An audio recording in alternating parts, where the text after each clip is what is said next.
Good evening, everyone. Welcome back to another episode of Mind Split Cafe. As you can tell, we have Matt back today. Matt, welcome back. Thank you for coming back because I do not like hearing my voice the whole time. What's up, guys? And Welcome to the show. we have Dr. George with us, who has a doctorate in human development and family science, and is also by trade a licensed marriage family therapist and an associate professor of family medicine at the University of Texas, Rio Grande. Dr. George, you want to just say hey to everyone, introduce yourself, and let them know why you're here today? Sure. Good evening or good morning or good afternoon, whenever you listen to this. My name is Deepu George, and I'm an associate professor of family medicine, integrated within the larger primary care and a community medicine integrated service unit at UT Rio Grande Valley.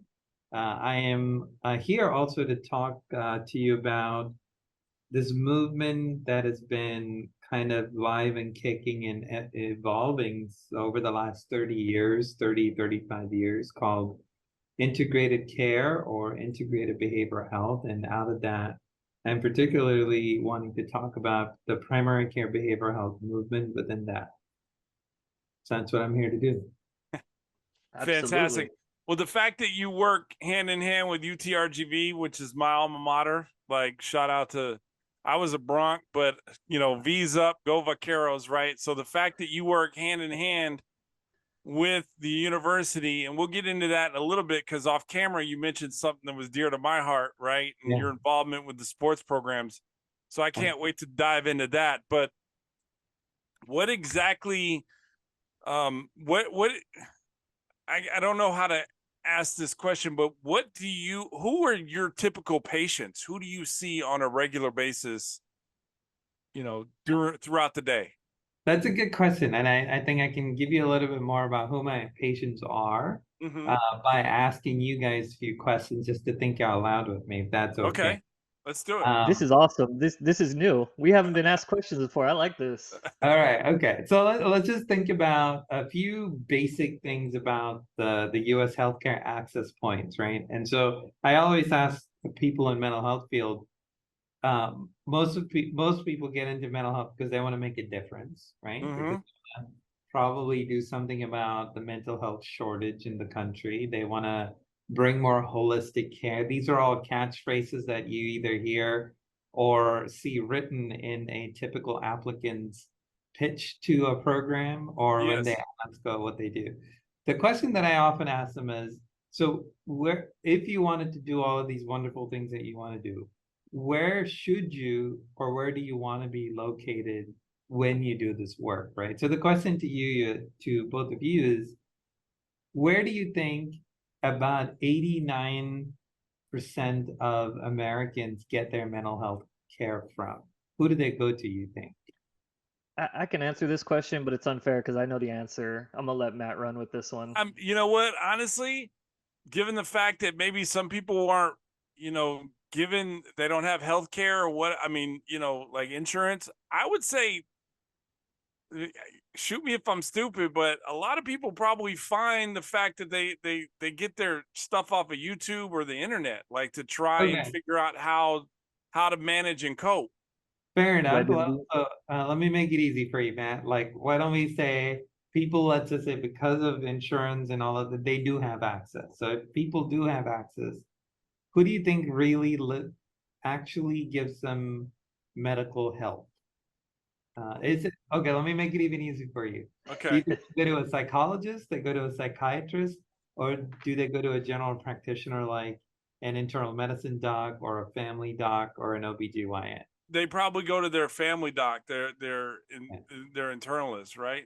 Yeah. So the internist or the family medicine doc is where they get. So well, the to answer your question of who do I see, I see those people who are accessing just their general healthcare with a family medicine doctor. So I'm typically embedded or joined at the hip with a group of family medicine doctors I who are see. in a clinical setting, and I function as a behavioral health consultant to them while their patients are in their office with them. I Because see. about 89% of the US, or that number can vary depending on the studies that you look at.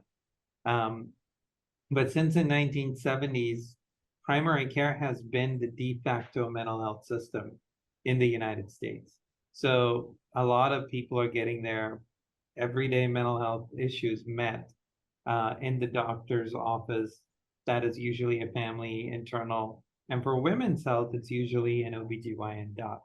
Now, the challenge is either they get the appropriate care, or sometimes they get over care, which is like maybe too early to prescribe certain things, or they may get under care, which is kind of like all of their needs are not really understood or met because of either the general busyness of a family medicine doc, or who often sees up to 12 to 25 patients between 8 and 12, let's say, right? So they're really busy. And so they're not at the liberty to give all the time and the help that they want to give to a lot of patients, because they're kind of like moving through the day. It's a numbers game. Numbers game to an extent, right? And so one of the things that we know is that primary care is where a lot of behavioral health access happens. So that's, hopefully that kind of gives you a setting of where I work. It gives me the, like, it. Now I know you work with the internist, and it's a referral, it's a partnership, and I get it. So that setup is just, I think it's brilliant, and I know you and I had a little quick discussion off camera about this a couple weeks back. But I mean, I've ever since I've been in the mental health field, or been gearing up to get in it, that's something that I've noticed, is that the continuity of care is always dramatically decreased when you switch providers or facilities. Not switch, but get referred out. You're at your internist, your doctor says, hey, you need to go see a psychologist, psychiatrist, whatever the case is. Here's a referral, set up an appointment. Right. What percentage of people typically fall out at that point? Or let's rephrase that. What percentage of people actually make it to that appointment? Yeah, I think 30 to 70% never make it to that first appointment. Wow. Right? And so it's like that could be because of stigma, insurance, a whole bunch of deals. So many variables, Yeah, stigma is still playing a big role. And then we don't typically say we get referrals. We actually say we get warm handoffs, right? So of course, you're in the clinic with the doctor, and let's just say you answered one of those screening questions about anxiety or depression. So ideally, the doc with a behavioral health consultant and their team will come and kind of grab me and take me to the patient room and give me a warm handoff. A warm handoff sounds like, they'll say, Mr. Patient, here's Dr. George, who's a colleague of mine, who really routinely helps me with a lot of my patients. He's an expert in helping us manage mood and other related conditions. So I want him to spend about the next 25, 30 minutes with you, give me some feedback, give you some ideas on how we can better manage your mood. I love that. I'm going to see you in a heartbeat. Yeah. And so that's one of the things that we kind of really emphasize. Remember, in that introduction, the doctor didn't use words like, let me introduce you to the shrink, let me introduce you to the therapist, let me introduce you to the counselor, right? He uses words like colleague, expert, my friend, consult, right, and gives me consult, right? And so it's helping me care for you better.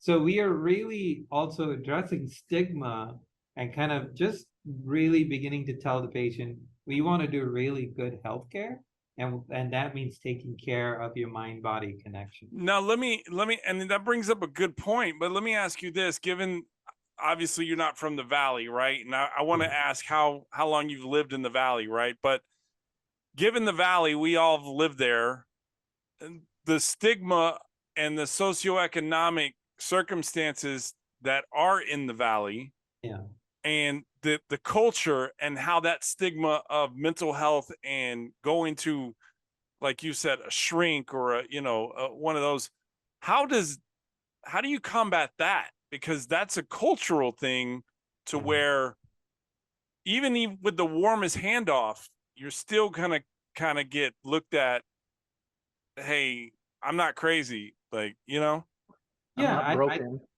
Yeah, you're not broken, you're not crazy. So I've been here 9 years. And next year will be Okay. my 10th year. I have not had a single warm handoff not happen because of it. Nice. Because I think you also have to really place in context the amount of trust that patients have with their family medicine doctors, right? That their doctor is not going to do something to them. So part of the we don't have any like real research to kind of back this up, but in terms of like practical clinical wisdom, we are kind of inheriting the trust that the doctor already has built up with the patient. So there's like a benevolence that gets passed on. And just the fact that their doctor is kind of explaining things in a reasonable way. And then, of course, once we get in there, the first 90 seconds of all of our visits really look the same, which is kind of where we give them a clear introduction of who we are. And that really kind of demystifies our role in there, right? So typically, let's just say if you're my patient and you're kind of I'm either just seeing you or they just finished a warm handoff. I may say what you're about to hear pretty much word for word. You'll probably hear me say it like 20 times in a week if I see 20 patients, right? So I may say something like, hey, so just like Dr. So-and-so introduced me, my name is Dr. George, and I work as a behavioral health consultant. I'm a family therapist by training, but in my role here, I work very closely with you and your physician. So I typically get involved in situations where your health involves more than just physical factors.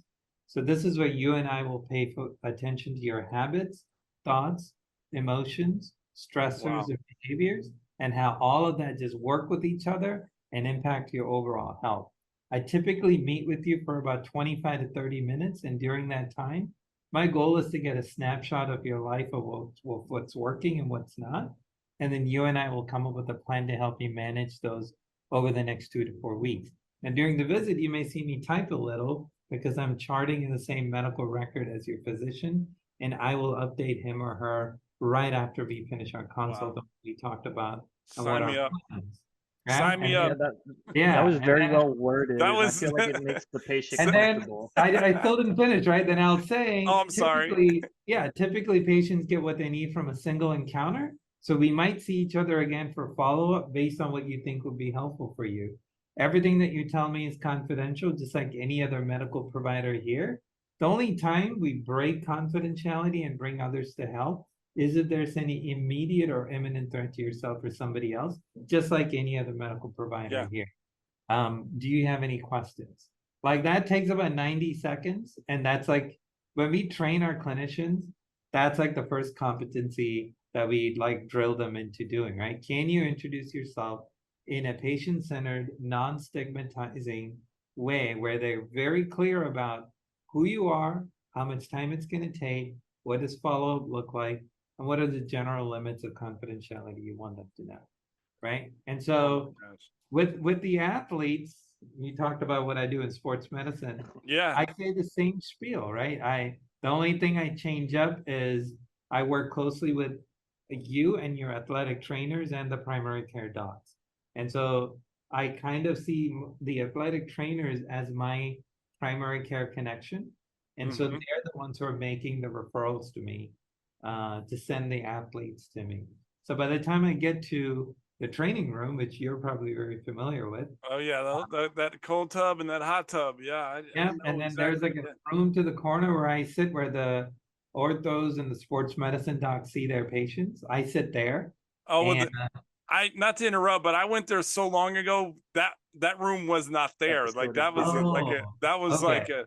So I believe that the training room is on the other side of the hallway now, and that used okay. to be like the equipment room. And Probably things change.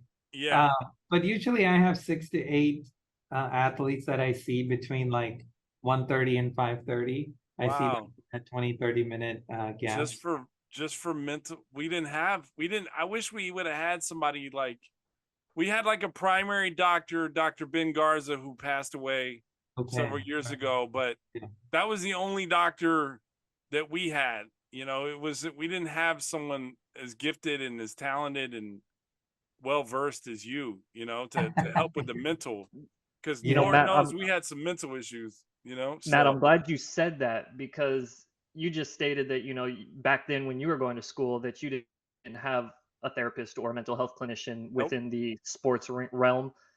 It shows you how far advanced we have come from what, several years ago till now.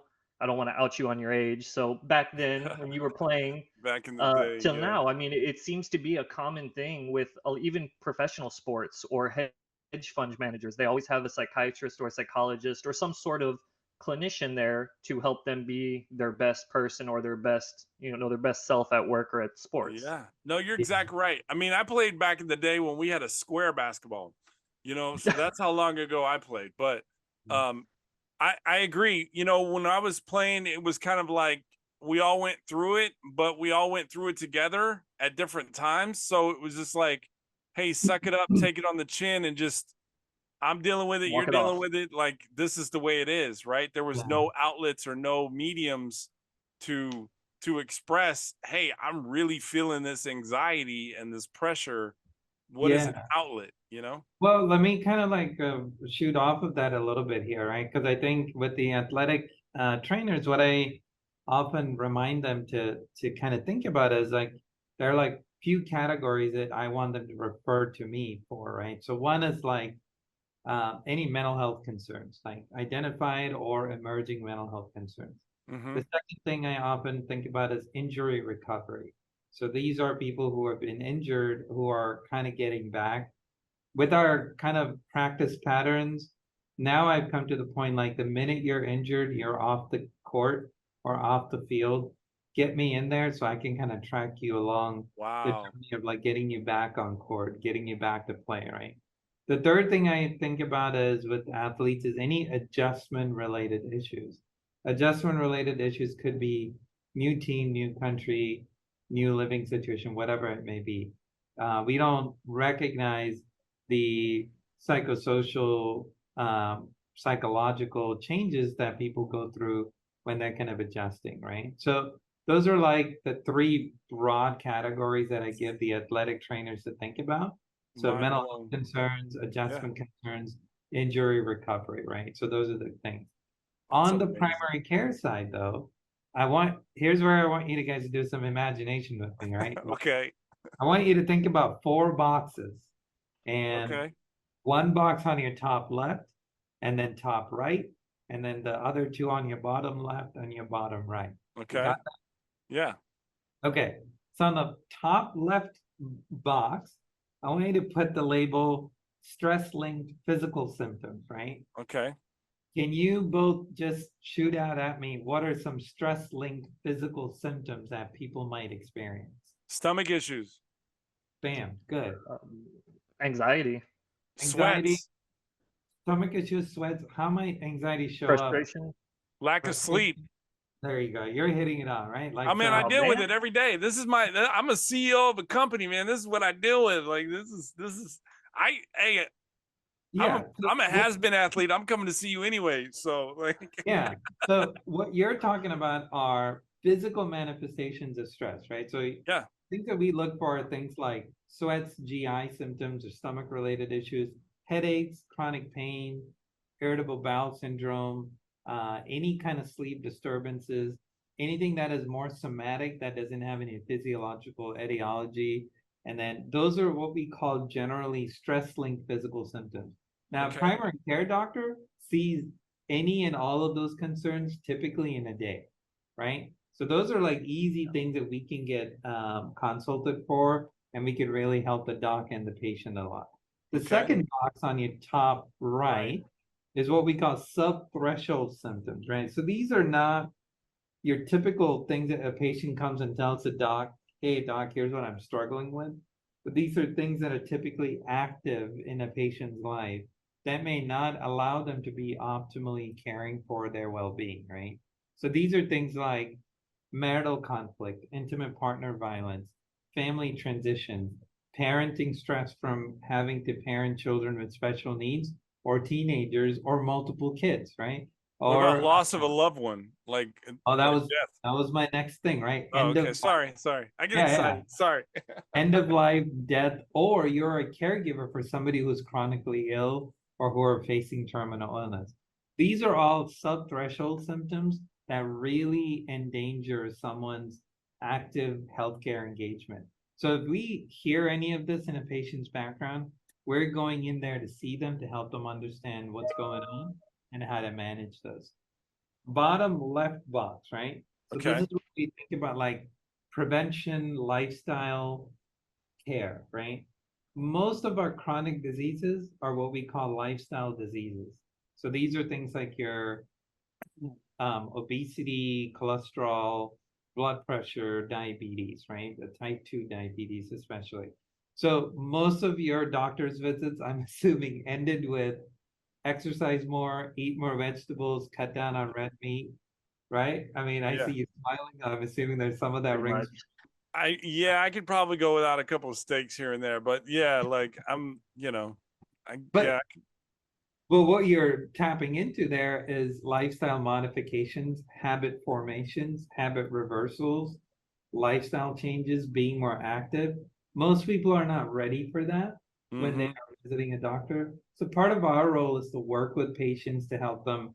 Okay, we know you're not going to do half the things the doctor's going to tell you, but can you and I really put our heads together to really think about what is it that really matters to you in your life, and Yeah. how might not taking care of the things that the doctor is telling you might jeopardize the things that are most valuable to you. Mm-hmm.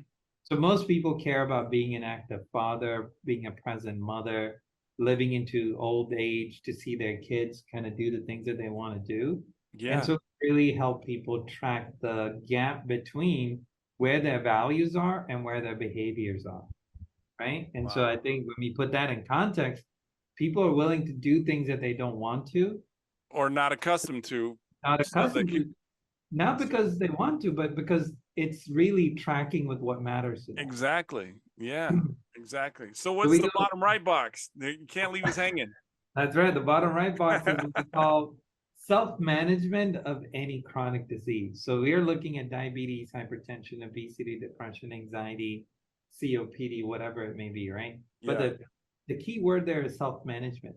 Most of the time, people don't recognize that managing these conditions in between the doctor's visits is really a series of emotional, motivational, and persuasive elements.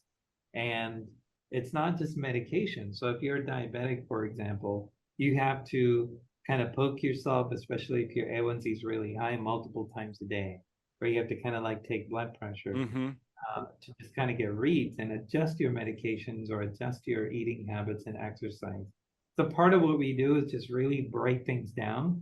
So it's like running you through smaller regimens to get you to the bigger goal, right? Like Mm-hmm.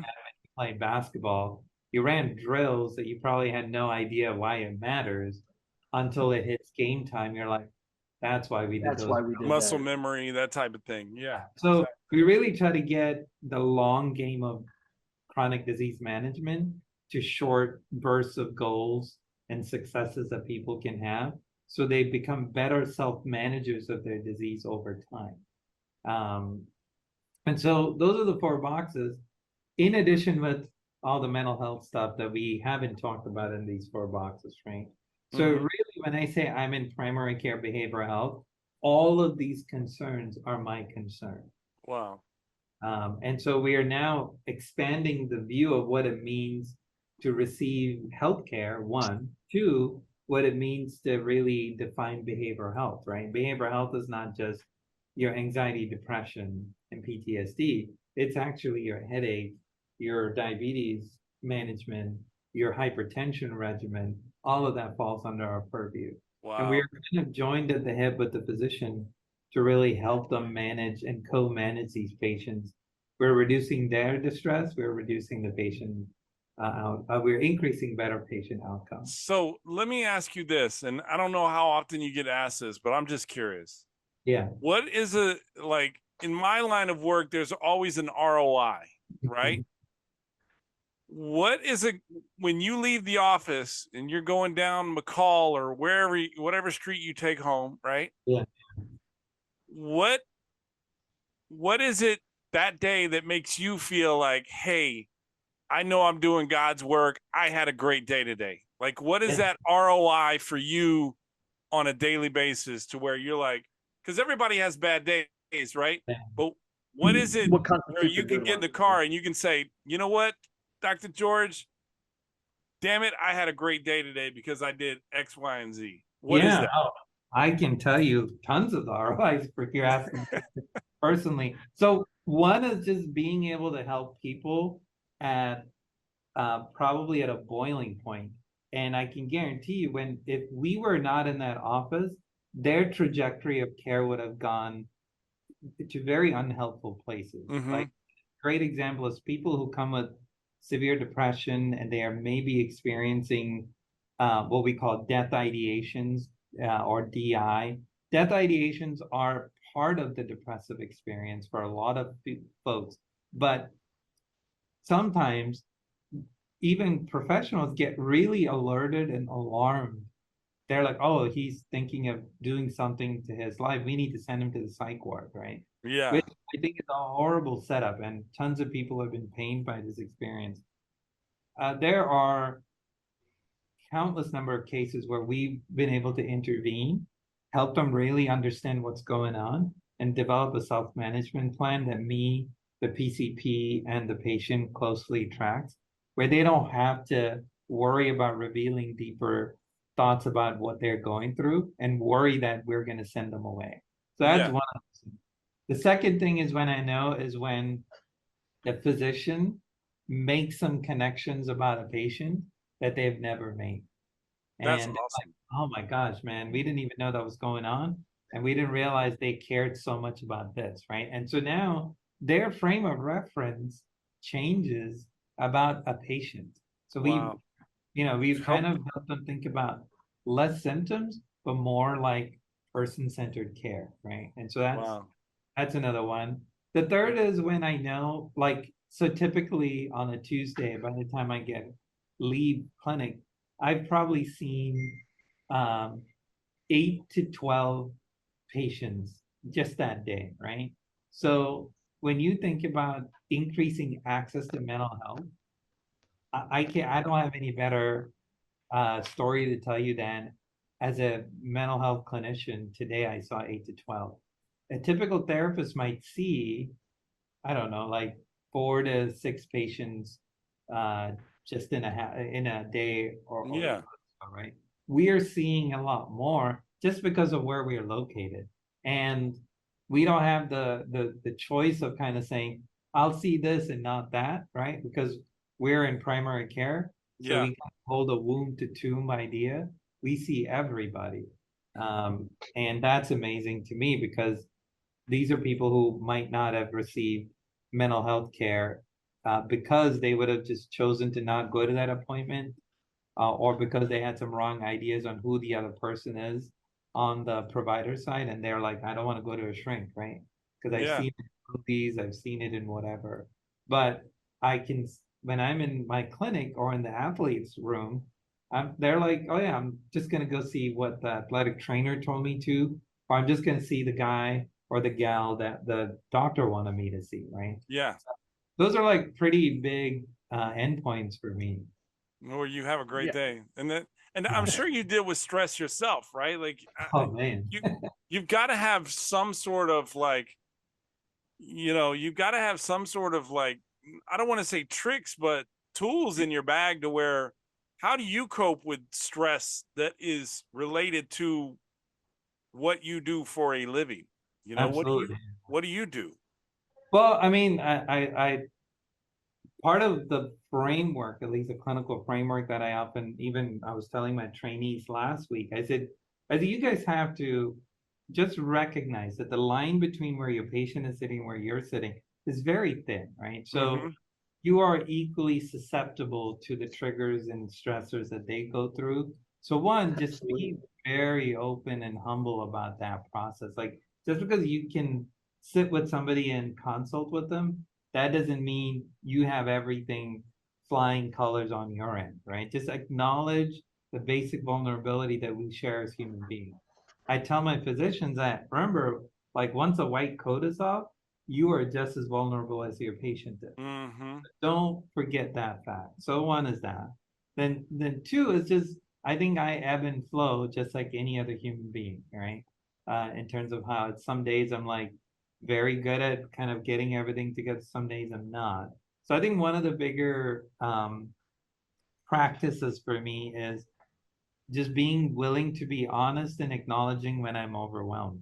And sometimes that's like on a daily check-in, or sometimes it's like hour to hour check-in during the day, depending on how things How your are. day's going? Yeah.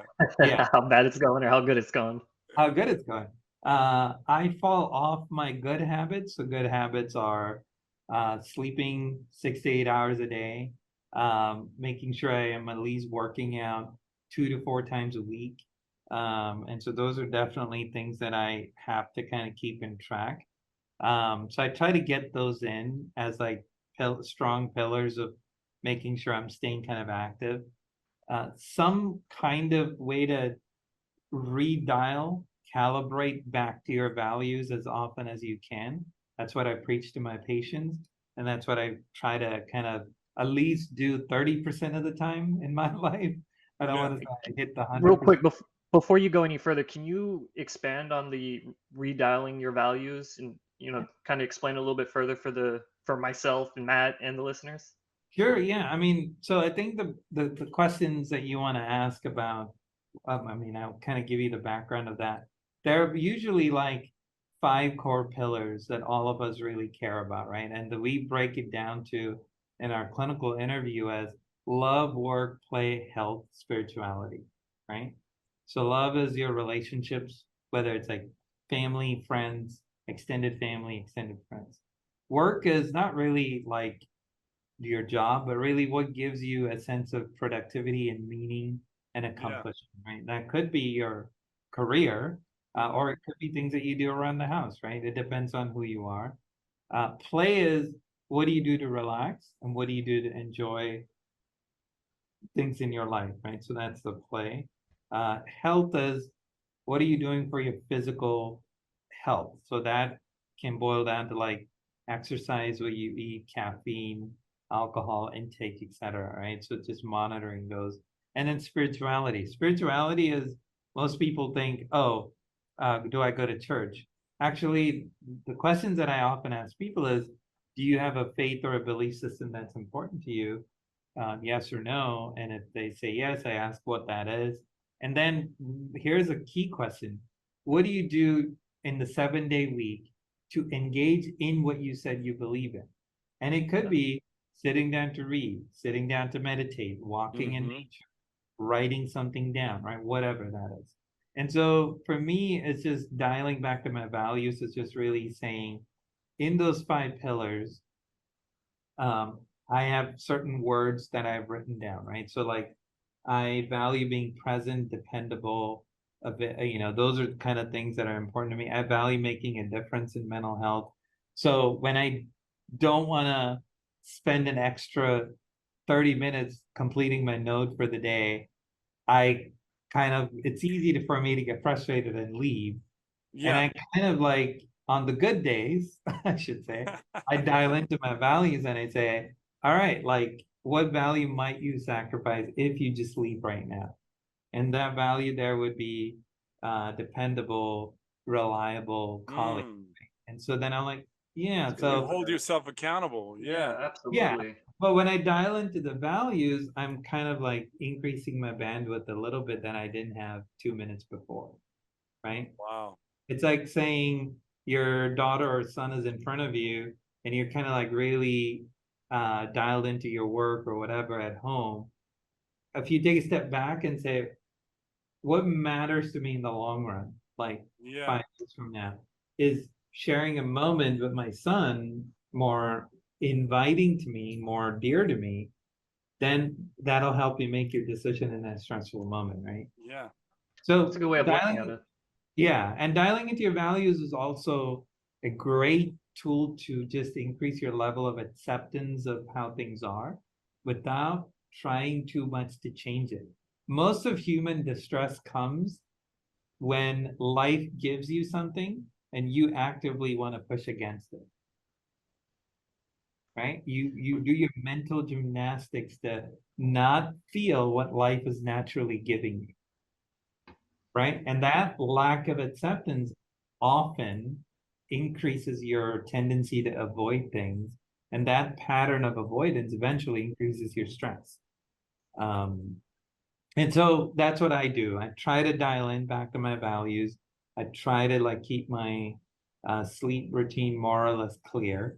I am successful maybe like 40% of the time in doing all of these things that I'm telling you, which is also kind of just my inherent or radical acceptance of um, my general existence as a human being, right? Just because I'm a clinician, I don't have like a higher edge on things. Yeah. You have a higher edge when you're congruent with what matters to you, what you consistently do. Golly, man, we got to bring you back for another episode, Doc. Like this has Yeah, been. this I'm is a good sitting one. here just in awe. Like I'm just like fascinated with. One, I'm kind of mad that Chase and the athletic department didn't have somebody on staff like you when I was playing 30 years ago. But I also am just like so happy that the athletes, and I'm just talking from a former athlete, that the university has someone like you to help them. Because something you said about once they're off the field due to injury and you try to get them in your little office right then, you don't know how big of a role that can play with just trying to get back, you know, on the court or on the field or whatever, you know, whatever sport you play, right? It just the mental, you can rehab a knee all you want, but can you rehab the brain? You get intrusive You know? thoughts all day long. Am I ever Yeah, going to get back on the exactly. court? Am My I ever knee's going to not be going to as good? give. It's not going to be the same. It doesn't have the same Yeah. strength. Like I don't trust it. Like I'm 45 right now, and I don't trust my knees. If I were to go play, like you know, that's just mental. You know, that's probably because of my fat ass. But you know, so. But anyways, Doc, I appreciate you. We kind of we got lost in the time, and it flew by, and we would love to have you back for another episode whenever you're willing. I have one more question, Of Doc. course. And I just, and this may be, you know, I kind of always bring this up, or I don't always bring it up, but I always ask one or two clinicians, what is your go-to modality when it comes to the sports sector? Like, what are you typically doing to help these students get right in their head, I guess? Yeah, my basic approach to all sports primary care, it doesn't matter, is the larger umbrella of contextual behavioral science. But clinically, what that looks like is acceptance and commitment therapy.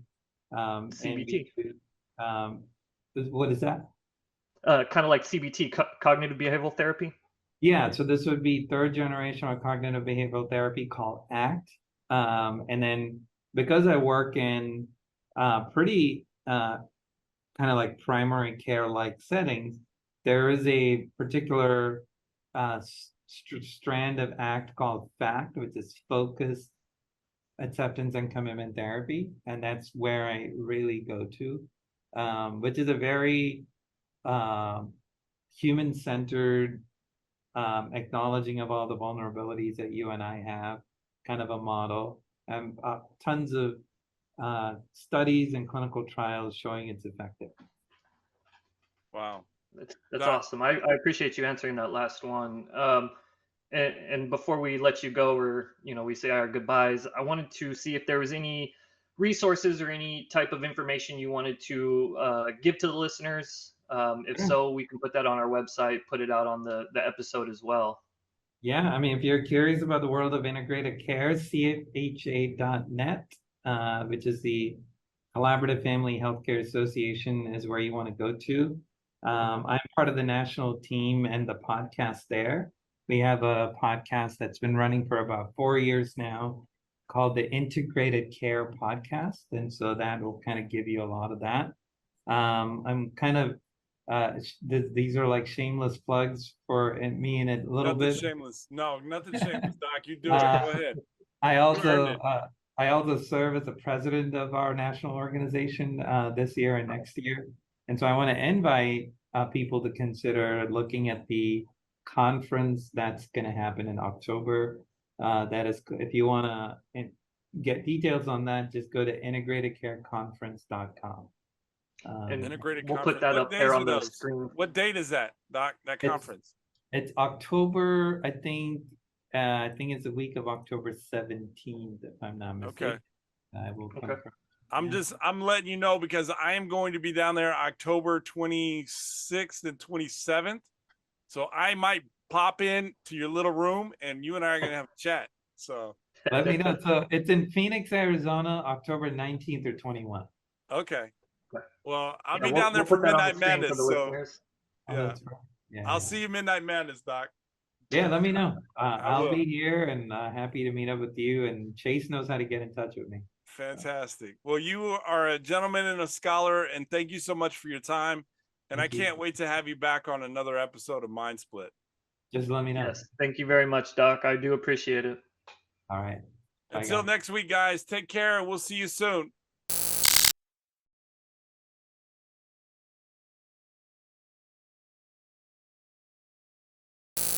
Like we weren't supposed to come up with something this clean. Like something happened